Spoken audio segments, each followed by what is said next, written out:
1966 to 1972, I was an airfield defence guard. I had my first experience of Iroquois helicopters at Fairburn Air Force Base, being what they called a teabag, winched up and down from the parade ground, and a few rides in helicopters while we were there. I went to Vietnam a couple of times, and my second trip in 1970-71, I spent as a door gunner. I volunteered, as quite a number of airfield defence guards had, to become door gunners. And in fact, the helicopter beside me here, my second day of training as a door gunner, was on this very helicopter. And if you can picture it taking off from Nui Dat with 15 people on board, we're quite literally getting ready to go, and we kept on getting people coming up, Americans and Australians. Where you going? Where you going? Oh, we're going here, we're going there, we're going everywhere. Oh, I'm going to this particular place. Can I get a lift? Yeah, climb on board.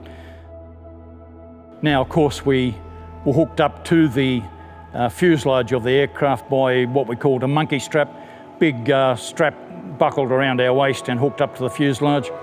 And in fact, one of my mates on what we called a hash and trash, taking hot boxes of food out to a fire support base. On the way back, an empty hot box fell out. His skipper asked him to move forward and make sure nothing else fell out. Well, he fell out. So he's got his safety, his monkey strap on, hooked up to the fuselage, dangling below the skids, and it took, I believe, the co-pilot, the crewman and a passenger to drag him back up. And I'm told that he was quite visibly shaken and still trembling after a few beers in the Airmen's Club later on that day. It's strange that I have a great deal of difficulty climbing up ladders, yet I had no problem at all in sitting in a helicopter and doing the job. On one of the battalions returning home, I was the gunner on a chopper that did 27 trips to the ship from Nui Dat.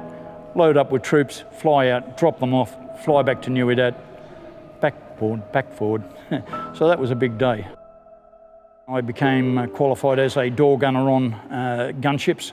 When it came time to providing support to army units that were in strife, if we were on the gunships, we would go out, we'd be getting indications of where to lay down our suppression fire. The pilots got very, very good at operating the Gatling machine guns and the rocket pods, and we would linger as long as we could while the guys were in strife, until such time as either fuel or ammunition forced us to go back. The Iroquois with 9 Squadron included obviously medevacs. I had one where we were hovering above the jungle. I was the gunner. Crewman was winching up a wounded patient from the combined Anzac company. The contact was still happening down below. What we as the crew didn't know as we were carrying on with our tasks was that a pair of American Cobra gunships had been authorised to come in and do firing passes. There were some very expletive deleted comments when they opened up with their rockets and machine guns. We didn't know what the devil was going. We were concentrating on what was happening.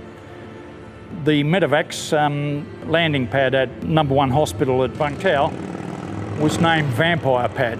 So if you were heading into Vampire Pad, they knew that you had some seriously wounded people on board. Some of them didn't make it, of course, but then, of course, the medevacs would happen with the C-130s taking them to Butterworth and then back on to Australia and all that sort of stuff. One of the other tasks was a thing called sniffer. Aircraft rigged up like this. They had a meter box in the fuselage, pipes going out onto the skids. They would bring air into the machine. It could read the air and the components in it, and if there was smoke or sulphur, that might indicate an enemy camp. Another flight back from Nui Dat as a gunner, within about 5 to 10 minutes or 5 minutes of Nui Dat, we would disarm the guns. As I completed doing that, I looked up and there was a pair of South Vietnamese Sky Raider propeller-driven aircraft flying past the left of the aircraft, and the closest pilot to me had this huge grin on, and I'm thinking to myself, oh my heavens, if he'd been an enemy, I was gone. But he just smiled and waved.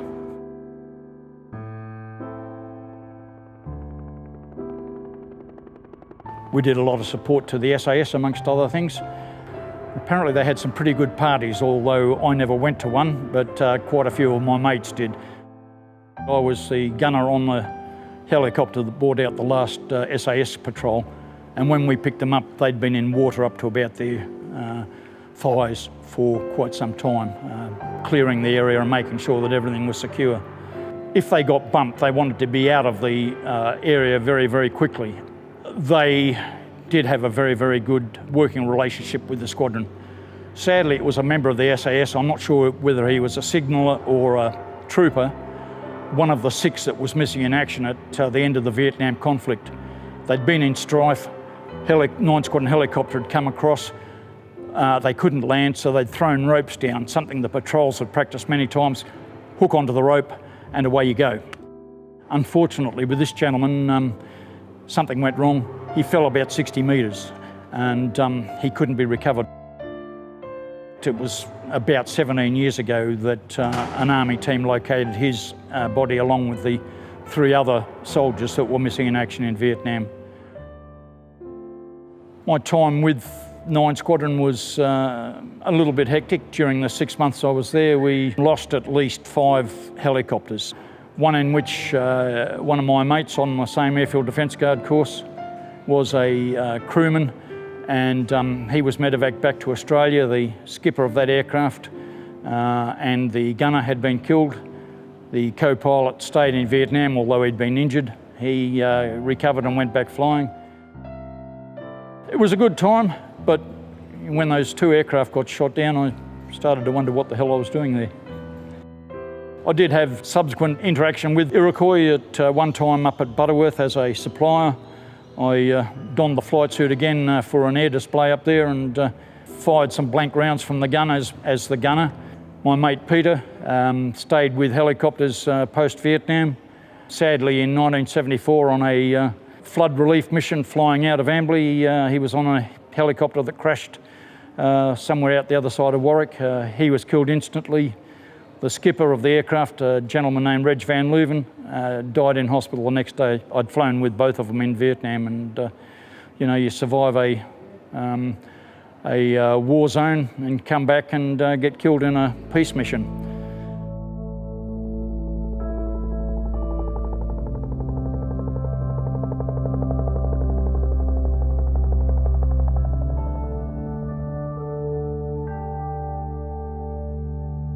Oh, just sorry. The emblem. The emblem for the squadron goes back to its days as a virtually a naval cooperation squadron, and Albatross was the call sign for the Slicks. So in Vietnam, so you might have a fly to 4, so 01020304, that sort of stuff. Cool. That's it. I'm out of verve.